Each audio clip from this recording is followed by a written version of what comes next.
In this lecture, you will follow the treatment and rehabilitation of Khaled, a man with post-traumatic stress disorder, PTSD, developed after imprisonment and torture. Khaled is not the patient's real name, and some parts of his story has been changed to hide his identity. My name is Patricia Rocca, and I work as a physiotherapist at the Red Cross Treatment Center in the city of Malmö for persons affected by war and torture. We are 4 physiotherapists at the center. In the following slides, you will meet 2 of my dear colleagues, Anna Raud and Henrik Nilsson. Unfortunately, there was not any picture of my colleague Maria Nilsson. At the center, we provide interdisciplinary treatment to trauma-affected refugees, regardless of legal status. There are 8 treatment centers throughout Sweden.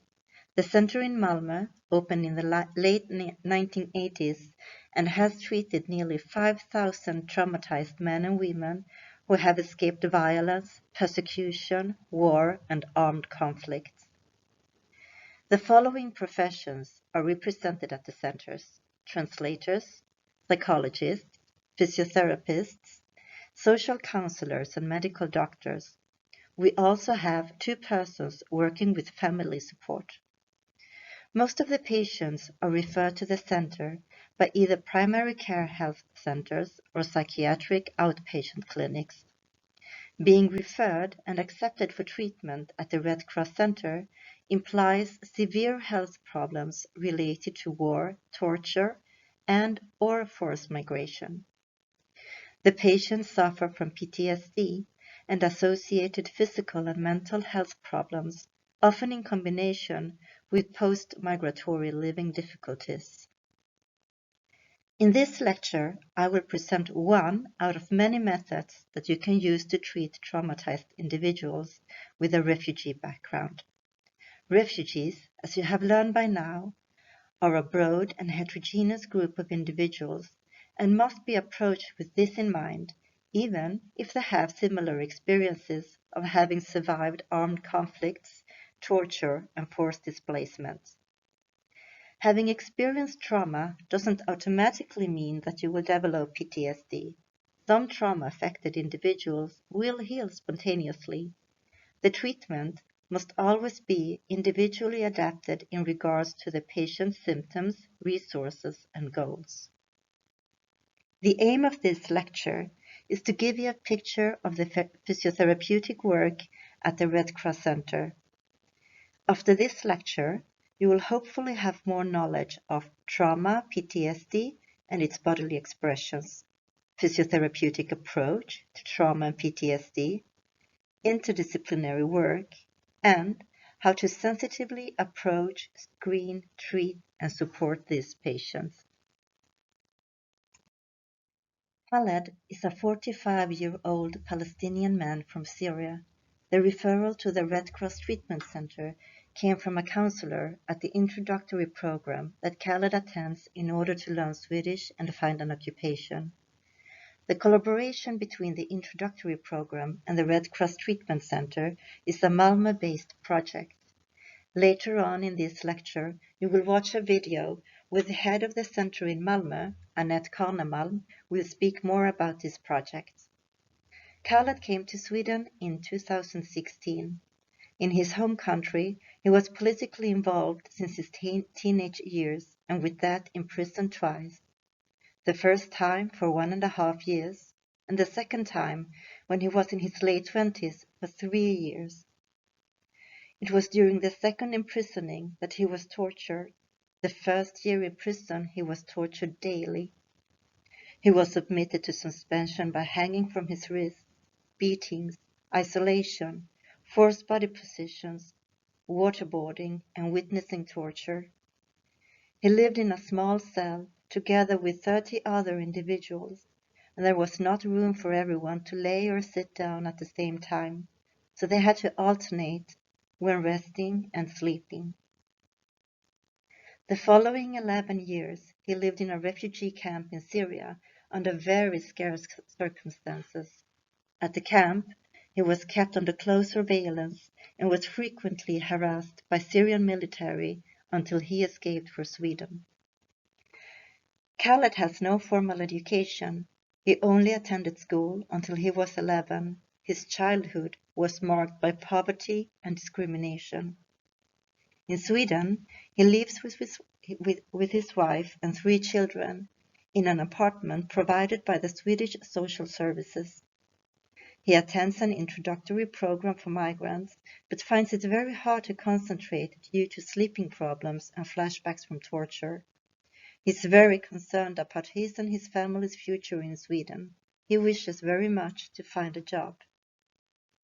Before Khaled meets with his physiotherapist for the first time, he has already met with a psychologist at the Red Cross Treatment Center.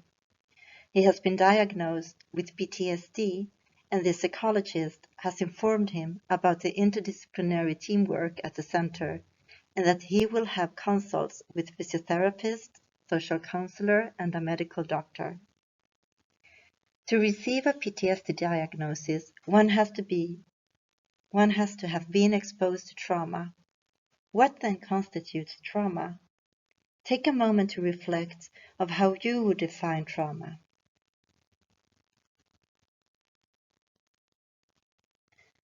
The definition of a traumatic event is being exposed to one or more events that involve death or threaten death, actual or threatened serious injury or violation. In addition, these events have to be experienced in one or more of the following ways.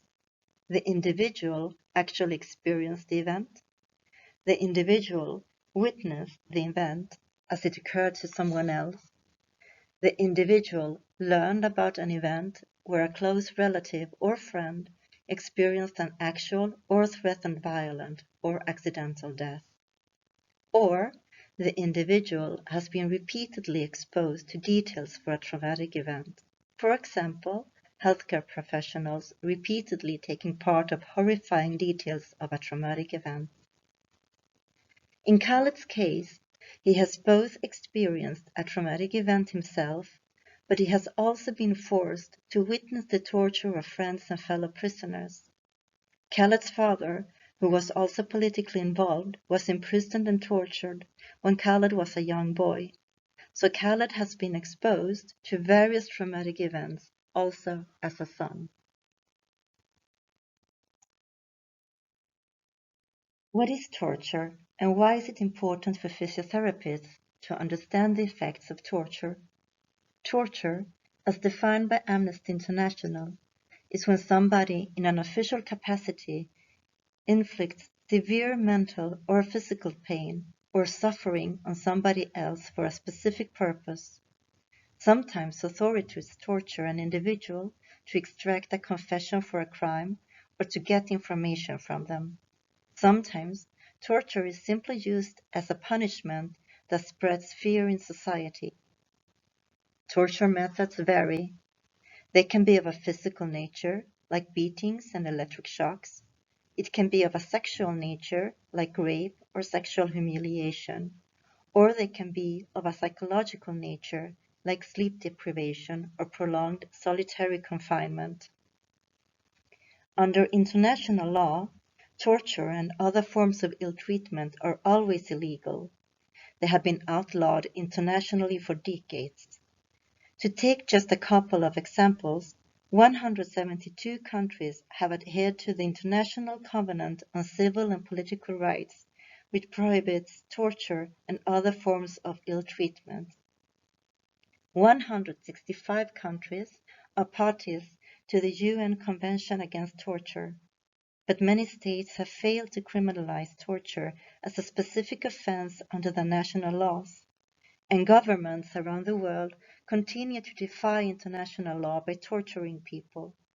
Amnesty International receives reports of torture in 141 countries from every region of the world. Torture is an act that violently and intrusively attacks an individual's boundaries, physically and mentally. The subjective experience is lack of control, high degree of helplessness, no possibility to defend oneself, and unpredictability. It induces fear, stress, and pain. Torture results in bodily injuries, wounds, fractures, burns, muscle strains, as well as psychological harm. The absence of treatment affects the healing in a negative way. Torture seeks to break its victim through the intentional use of pain to destroy and/or damage the physical and psychological integrity of the individual and, by extension, the integrity of the family and community. Torture is an intimate, interpersonal trauma that often occurs in secrecy or seclusion and renders its victims silent and ashamed. Documenting torture is very important for different reasons. The documentation can be used as evidence in court to bring perpetrators to justice. It can also be used in asylum investigations to support the asylum seeker's story. Internationally, it is used in the work of preventing torture. For the individual that has been submitted to torture, it can support the validity of his or her statement. The Istanbul Protocol is an internationally recognized protocol. It contains standards and procedures for recognizing and documenting symptoms of torture. At the Red Cross centers, the investigation and documentation is made by psychologists and medical doctors. Here comes your first assignment. Find out, how do you work with documentation of torture at your workplace? Can't you see it in my body? British Somali poet Warsan Shire asks in one of her touching poems on trauma and refugees. Torture and trauma results in alterations of an individual's body ego. Loss of body awareness means loss of the ability to recognize one's body and physical experiences or sensations, to understand one's needs and emotions. Impairment in the ability to trust one's body evokes a negative body image and unsatisfaction with one's body. Reconnecting to the body in a positive way and learning how to use movements to self-regulate a conflicting inner state is a central part of recovery. Understanding the method of torture used can aid the physiotherapist in understanding the injuries and managing the assessment and treatment appropriately and sensitively. While most physiotherapists may focus on the outcomes of the torture experience itself, that is, scar tissue, fracture malunion, persistent pain, it is also of importance that the physiotherapist understands the impact of torture on a psychological level and the additional stresses that impact the patient's health status and well-being. For example, unsafe journeys, and upon resettlement, experiences of many losses, status, identity, family, employment, property, etc., and the following uncertainty in the asylum process and their safety in their country of arrival. 4 clusters of symptoms describe PTSD. These are re-experiencing, arousal, avoidance, and negative changes in thoughts or mood. Re-experiencing means experiencing at least one of the following intrusive symptoms associated with a traumatic event: unexpected or expected reoccurring, involuntary, and intrusive upsetting memories. Repeated upsetting dreams where the content of the dreams is related to the traumatic event. The experience of some type of dissociation, for example flashbacks, where you feel as though the traumatic event is happening again. Strong and persistent distress upon exposure to cues that are either inside or outside of your body that is connected to your traumatic event. Strong bodily reactions, for example increased heart rate, upon exposure to a reminder of the traumatic event. Arousal expresses itself as irritability or aggressive behavior, impulsive or self-destructive behavior, feeling constantly on guard or like a danger is lurking around every corner, heightened startle response, difficulty concentrating, problems sleeping. Avoidance of reminders associated with the traumatic event, for example, avoidance of thoughts, feelings, or physical sensations that bring up memories of the traumatic event. Avoidance of people, places, conversations, activities, objects, or situations that bring up memories of the traumatic event. Negative changes in thoughts or mood, that is, the inability to remember an important aspect of the traumatic event, persistent and elevated negative evaluations about yourself, others, or the world. For example, the patient may think, I'm unlovable, or the world is an evil place. Elevated self-blame or blame of others about the cause or consequence of a traumatic event. A negative emotional state, for example, shame, anger, or fear. Loss of interest in activities that one used to enjoy, feeling detached from others, and or the inability to experience positive emotions, for example, happiness, love, joy.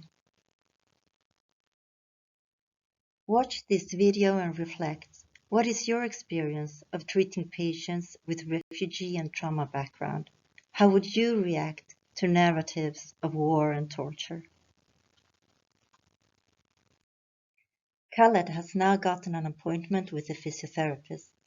The physiotherapist prepares for the meeting with Khaled by reading his medical journals and consults with the psychologist. When Khaled enters the physiotherapist's room, the physiotherapist starts by asking Khaled to choose a place to sit, and the physiotherapist asks if Khaled is okay to be in the room with the door closed. Khaled chooses to position himself so he can see the door. The physiotherapist presents herself and informs Khaled that being a healthcare professional, she works under confidentiality laws, but that information about patients are shared within the team. Khaled has had lumbar back pain and shoulder pain for several years.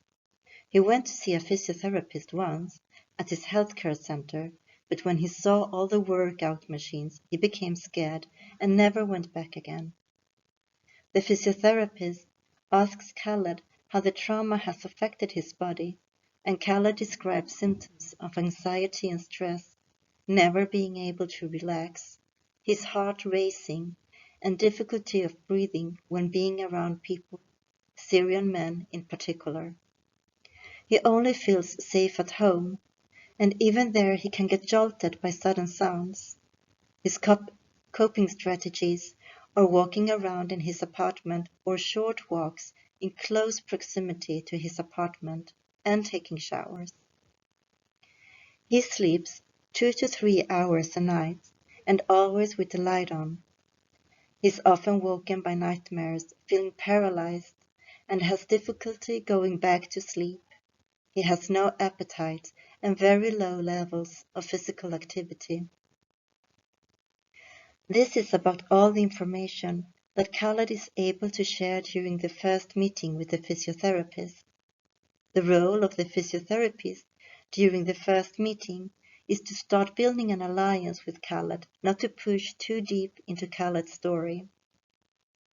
Khaled keeps repeating that he is tired and he hardly gives any eye contact.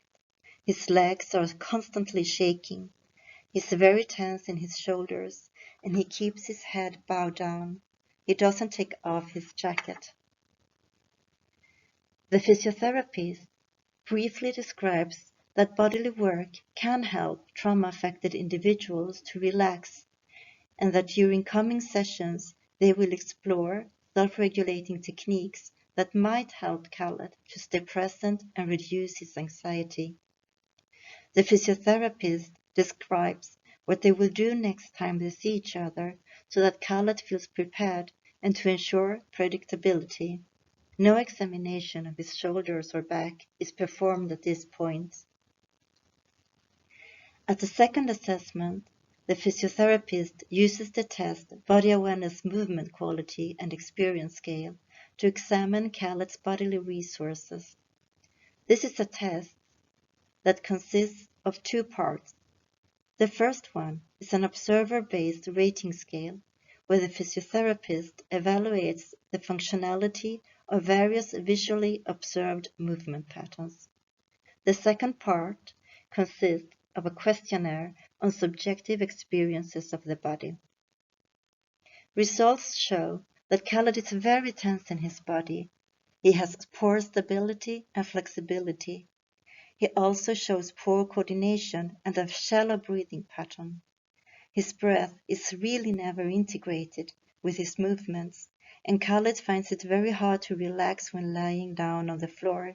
He says it reminds him of how his torturers forced him to lay down on cold floors, sometimes for hours, with the threat of beatings if he moved. During both assessments, the physiotherapist checks in frequently with Khaled by using questions like, "Is it okay if we continue a bit further, or do you need a pause? How are you feeling right now? Do you have any questions or reflections on what we just said?" The physiotherapist and Khaled agree on treatment with basic body awareness therapy, an evidence-based treatment form that aims to establish increased awareness of the body and consciousness in movements, progressing toward less effort and a better function in being, doing, and relating. The physiotherapist also proposes that Khaled should participate in group workouts in order to strengthen his physique. But Khaled feels a bit uncertain about this since he has difficulty trusting other men. The physiotherapist and Khaled decide to wait with group workouts until Khaled feels more safe. Khaled also gets to meet a social counselor for psychosocial mapping in order to identify difficulties in the daily life that may become a hinder for therapy. He also receives a prescription for sleeping medication from the medical doctor. Throughout all the consultations at the treatment center, the same translator is present in the room with Khaled. In this case, it is an elderly Palestinian woman. Early in the treatment process, Khaled, the psychologist, and the physiotherapist make a common healthcare plan. This plan is reviewed every 6 months as long as his treatment proceeds. In the plan, Khaled's stress factors and protective factors are described. His recurring flashbacks, his insomnia, concentration difficulties, body pains, and his psychosocial situation with no job or income are recorded as stress factors. Protective factors are his permanent residence permit, the support he has from his family, and that he is motivated to treatment. Treatment goals set by Khaled are to be able to be around people without fear, to sleep 5 hours a night, to be able to concentrate at school so he can learn Swedish. It is also decided that Khaled will attend physiotherapy directly after his sessions with the psychologist for stabilization after trauma-exposing treatment. The Red Cross Treatment Center collaborates with the introductory program that Khaled attends, and his treatment program is integrated with his educational integration program. In this video, the head of the Red Cross Treatment Center in Malmö, Annette Kahnemalm, presents how PTSD treatment, clinical knowledge, and networking can be helpful for integration of trauma-affected refugees. When we encounter an individual that has been exposed to severe trauma, torture, or any other interpersonal violence, it is essential that extra consideration is given to building an alliance with that individual. Trauma-informed care is an approach that recognizes that experience of trauma can affect all aspects of care, from communication to clinical reasoning. I will now present some guiding tips for trauma-informed care. It is utterly important to make the first encounter with the patient an encounter where the patient feels safe. A good start is to explain the purpose of the meeting and describe how the meeting will progress. If you are working with a translator, let the translator introduce him or herself. Explain that you as a healthcare professional and the translator are bound by confidentiality laws. Make the patient feel that they are in control during the meeting, for example, by letting the patient choose where they want to sit in the room or whether the door should be closed or not. Take time to answer the questions. Allow the patient to take breaks and to decline answering questions, and be ready to pause the assessment at any point if the patient shows high levels of anxiety or distress. Check in frequently on the patient and ensure you have their consent to continue asking questions or examining their bodies. During the physical examination, explain every step beforehand to ensure safety and a sense of control. Avoid rushing the patient or asking questions too fast, because this may recreate a feeling of an interrogation. Many patients with PTSD suffer from concentration difficulties, and it is therefore crucial to portion the amount of information given. Repetition might be of great help to the patient. Continuity in terms of using the same room and same translator creates a space that is safe and predictable. Strong physiological reactions can be triggered in a traumatized individual by different stimuli, for example smells, sounds, touch, body positions, but also innate objects, such as an examination bed and other features in the room. Therefore, be aware of the patient's bodily reactions. Don't be afraid of asking, "I see that you're tensing. How are you feeling right now?" If the patient dissociates, freezes, or has a flashback, try to bring them back to the present by reminding them of who you are and where they are. Normalizing the patient's reactions, explaining how they are connected to earlier traumas, can help the patient feel safer. Watch this video and reflect. How do you build a trustful alliance with your patients? Every session starts with the physiotherapist checking in with how Khaled's week has been, how he is feeling, and how his body is feeling. Khaled is given the opportunity to weigh in on content of the session. At the end of a session, Khaled is invited to reflect upon it. The physiotherapist notices that Khaled often is very shaky when sitting in the waiting room and that he avoids eye contact with other people. He sits in a slumped position, his legs are shaking, and he points his gaze onto the floor. In the room with the physiotherapist, Khaled shows the same pattern. He reacts to sudden sounds and often looks behind his shoulder.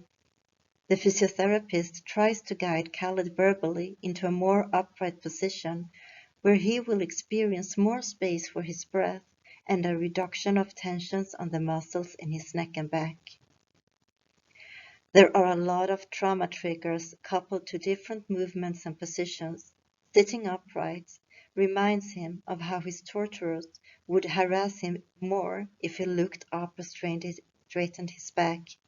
Stretching positions and movements remind him of the torture with suspension, and lying down on the floor is coupled to both torture and the narrow cells. The physiotherapist normalizes and validates Khaled's reactions, and a lot of time is spent on letting Khaled reflect on his experiences in the room and how increasing contact with the body and movements can help Khaled regain and reconquer his body. After consulting with Khaled's psychologist, the physiotherapist learns that during the psychological sessions, Khaled loses contact with his body. His legs become numb, and he can't feel the floor or the chair he's sitting on. The physiotherapist and Khaled therefore explore different grounding exercises that Khaled can use during the sessions with the psychologist to break dissociation tendencies when being exposed to his trauma narrative. A basic human question is, am I safe? In safe environments, we have the opportunity to be social beings. If the answer to the question of safety is no, we will instead respond to any threat with physiological reactions in order to ensure survival. Initially, there is an orientation process to gain more information about our surrounding environment. There is a temporary stilling of the heart, breathing and posture, and the individual is alert and sensitive to signs of danger. A shift to this defense state occurs when a threat exceeds our ability to cope. The next response is the fight or flight mechanism. The sympathetic nervous system becomes active and we breathe more quickly to get more oxygen. The heart beats faster and more strongly to pump oxygen-rich blood to the larger muscles. The pupils dilate to take in more light. The blood supply to hands, feet, and skin is reduced, and the digestive functions are reduced. The individual might feel anger, anxiety, fear, panic, and restlessness. There might be an impulse to hit, kick, and scream. Responses such as freeze and collapse are mediated by the dorsal vagal nerve of the parasympathetic nervous system. Individuals in freeze state appear as tense, become immobilized, and hypervigilant. They are alert and aware, but might feel paralyzed and separated from a sense of self. Collapse can be seen as a type of shutdown and can express itself as slow muscle tone, numbing, and a sense of floating and disconnection. Education on bodily reactions to trauma memories and on persistent pain and its relation to PTSD is given continuously during the treatment of Khaled to better his understanding of his reactions and thereby reduce his anxiety and worries about what is happening in his body. PTSD and persistent pain are frequently seen in the aftermath of a traumatic experience. Torture survivors have an increased risk to suffer from persistent pain. What factors contribute to the development of persistent pain? Factors that are believed to play a role are initial pain severity, extent of injury, and the level of emotional stress at pain onset, all of which are present at a high degree in a torture situation. Several factors contribute in maintaining the persistent pain: continued emotional stress, poor sleep, avoidance behavior. Pain can remind the patient of the torture situation, and therefore many torture survivors try to avoid pain-provoking activities. These can lead to physical deconditioning. Social withdrawal and minimal involvement in daily activities can also contribute to physical deconditioning. Catastrophizing, imagining the worst outcome, can lead to increased stress and arousal and enhance the pain experience. Pain-related fear can cause guarding movements such as tensing of the body. To treat Khaled's back pain, core exercises are introduced. First, only verbal guidance is used, and with a growing feeling of safety, more manual guiding is added in order to help Khaled find a more stable and grounded posture. A few months later, Khaled feels that he is ready to try out the group workout. In the beginning, he is tense and doesn't interact with other participants, but slowly he begins to be more confident. The group activity later inspires Khaled to start working out on his own. In this video, my colleague Henrik Nilsson speaks about his research on PTSD and physical activity. Given the previous description of PTSD and its bodily reactions, you may now understand the need for interdisciplinary teams. The role of the team is to help the individual to heal from their traumas so they can move forward with their lives.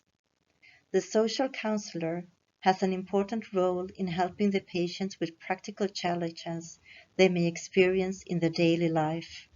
This help is essential for those refugees that may suffer from post-migratory difficulties.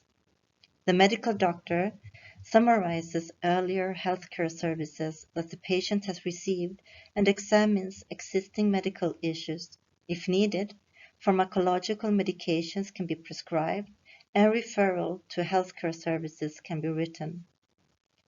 There are multiple types of treatment that psychologists can use to help their patients. Two examples are cognitive behavioral therapy, by which a psychologist can help individuals understand and change how they think about the trauma and its aftermath.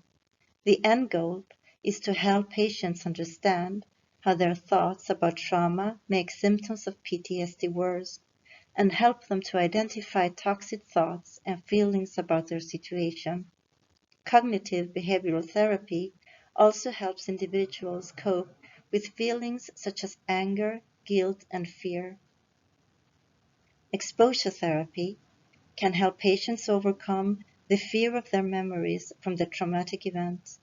In this form of therapy, psychologists guide patients how to gain control of their thoughts and feelings about the traumatic occurrence.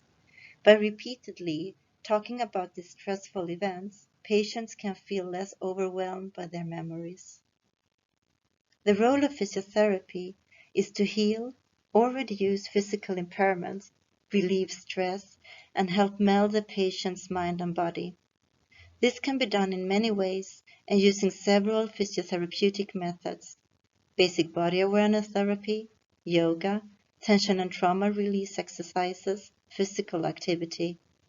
All have a common core, guiding patients to gain insights on how their bodily sensations, feelings, and images from traumatic experiences are interrelated. In doing so, patients gain a clearer awareness of the body-mind connections and thereby can better understand how to prevent and/or release emotional as well as physical pain. Empowerment is one of the main goals of treatment. Trauma-affected individuals have higher rates of comorbidities of the gastrointestinal, cardiovascular, and respiratory systems, as well as a higher prevalence of sleep disorders, irritable bowel syndrome, and premature mortality.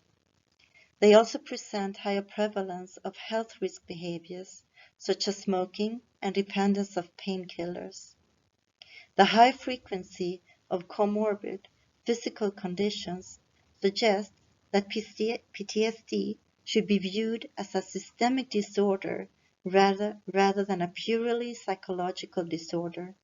Integrated healthcare strategies directed at the psychological and physical health, as well as rigorous control of risk factors, are likely to improve the quality of life of traumatized individuals, despite having a refugee background or not.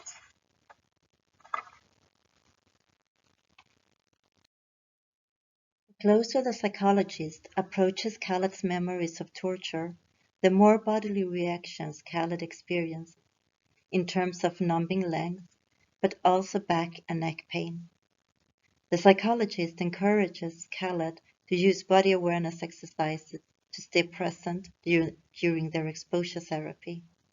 The psychologist and physiotherapist always try to have a short talk-in between each other's sessions to reinforce each other's treatment strategies. Khaled says he's very helped by physiotherapy during and directly after his sessions with the psychologist. He becomes more present and connected to his body. He describes that his head becomes silent when practicing basic body awareness. The safer Khaled feels with the physiotherapist, the more they work with building trust and confidence through couple exercises, for example, guiding each other in the room with open and closed eyes. Khaled is improving. He can now better understand and put words on physical sensations, and he uses coping strategies when he gets flashbacks or nightmares. Khaled feels more and more that his body can be a resource to stay present even during the toughest trauma-exposing sessions with the psychologist. He also begins exposing himself for situations that he avoided before. He can now reach the common laundry room that lies in the basement of his building complex. He walks in the middle of the pavement instead of close to building walls, and he dares to close his eyes in public spaces. At school, he explores sitting at the front of the classroom and raises his hand to ask questions. It is clear that Khaled is building resilience and expanding his experience of his surroundings. The summary at the time of the second healthcare plan shows that Khaled has made improvements. He feels less irritated, is sleeping better, and feels more balanced with fewer flashbacks. His new goal is to be able to find a job. For that, he needs to work with trusting people. The physiotherapist and Khaled continue to work with exercises for building trust and confidence, both in the physiotherapist room but also outside in a park. They also explore different light settings. Since Khaled is afraid of dark rooms, they remind him of the isolation cell where he was imprisoned for many weeks at a time. There are still many exercises that awaken trauma memories, but Khaled now understands why and doesn't try to avoid them. Instead, he is slowly regaining control over his body, his movements, and his emotions and reactions. An important aim of treatment is to help the patient recreate a sense of safety and trust to oneself and others. The totality of Khaled's treatment can be described as different stages that continuously affect each other. The stabilization phase aims to help the patient understand their symptoms and to gain knowledge about PTSD, its physiological consequences, and the connection between body and mind. This can normalize behaviors, reduce fear, and make the patient more motivated for treatment. The physiotherapist strives to make the patient connect to his or her body. If the pain or pain-related fear is too dominating, one can start with more passive methods, such as acupuncture or massage, to give the patient a positive body experience. The goal is always to find active methods, which the patient can use him or herself. Stabilization is about learning ways of dealing with anxiety and stress reactions. The physiotherapist and the patient together explore exercises that can help the patient regulate, stabilize, and rest. It is important to establish healthy routines. How does the patient sleep and eat? How is his or her level of physical activity? Can any positive changes be made? During the processing stage, the psychologist starts exposing the patient's trauma narrative. The patient keeps practicing regulating techniques to stay present and grounded. This can be done by a body awareness method as well as physical training. It is not uncommon that patients feel discomfort when practicing body awareness as well as with physical training. Letting go of tensions is also letting go of bodily defenses and being exposed to feelings and memories. The bodily reactions of physical training, increased heart rate and breathing, sweating, and muscle tension resemble the physiological reactions of stress and anxiety. One needs to help the patient to reduce their fear of moving and withstand the discomfort they may feel. By doing this in a safe context, movement and exercises can have an exposing as well as processing approach. When the patient has started to process and integrate the trauma as a part of their life story, the patient hopefully has gained meaning, a sense of coherence, and trust in that he or she can manage their reactions. The patient has hopefully started to live a more active life, and their body is no longer a battleground. Hopefully, the patient can better understand their bodily signals and use regulating techniques when needed. The final session, Khaled sits down together with the physiotherapist and the psychologist to summarize the treatment. Khaled has had 50 sessions with the psychologist, 34 sessions with the physiotherapist, and 27 group workouts. He has also had consultations with the social counselor and with the medical doctor. Khaled describes that he has felt safe with the personnel at the Red Cross Center. He now also feels safer outside of the Red Cross, and he doesn't automatically think that people want to harm him. He doesn't react as much as before when people are walking behind him. He feels more confident of his own capacity for solving problems and more patient with himself. He says he now has a stable base to stand on. His family has noticed he's calmer and happier, and he participates more in family life. He says that he used to be afraid of closing his eyes because he was afraid he would wake up in prison, but now he knows that when he opens his eyes, he will be in Sweden with his family and in safety. The story of Khaled is a story of resilience, empowerment, and of healing. Recovering from torture is possible, and as a physiotherapist, you can have an important role in the contribution to a supportive and healing process. And so, we have reached the final assignment. Watch the video and reflect. What gives you energy and strength to keep on doing a good job? Thank you for listening. If you have any questions or reflections, you are more than welcome to email me. Thank you.